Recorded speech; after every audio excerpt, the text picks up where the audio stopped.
দর্শক, আসসালামু আলাইকুম। কেমন আছেন?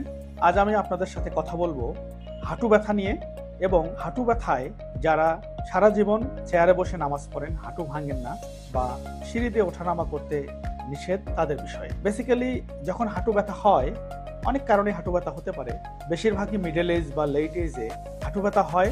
হাঁটুর ভিতরে যে একটি কার্টিলেজ থাকে, এই যে হাঁটুটি, এটার ভিতরে যে কার্টিলেজটি, এটাকে বলে আমরা মেনিসকাস।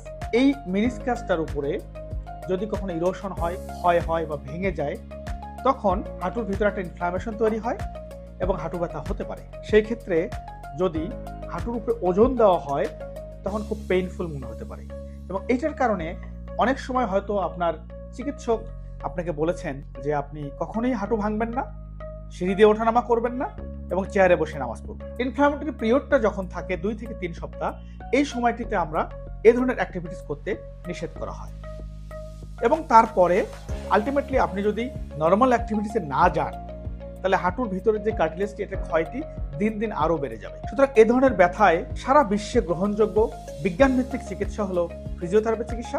আমরা ম্যানিপুলেটিভ থেরাপি, মোবিলাইজেশন থেরাপি এবং বিভিন্ন ধরনের ইলেকট্রোথেরাপির মাধ্যমে হাঁটুর বায়োমেকানিক্সটাকে প্রপার সেটেল ডাউন করি। হাঁটুর চতুর্দিকের যে স্ট্রাকচারগুলি আছে, এই যে মাসেলগুলি উপরে থাকে এবং নিচে থাকে, পিছনে সামনে, এগুলোকে আমরা স্ট্রেংথ, এন্ডুরেন্স, পাওয়ার বৃদ্ধির মাধ্যমে হাঁটুকে স্টেবল করি।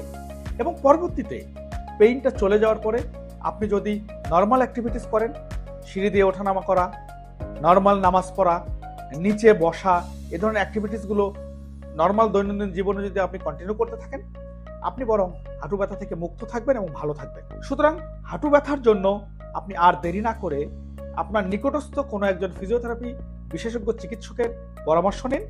তিনি অ্যাসেসমেন্টের মাধ্যমে সঠিক ফিজিওথেরাপি চিকিৎসা প্রয়োগ করলে আমার বিশ্বাস আপনি খুব দ্রুতই হাঁটু ব্যথা থেকে মুক্তি পাবেন।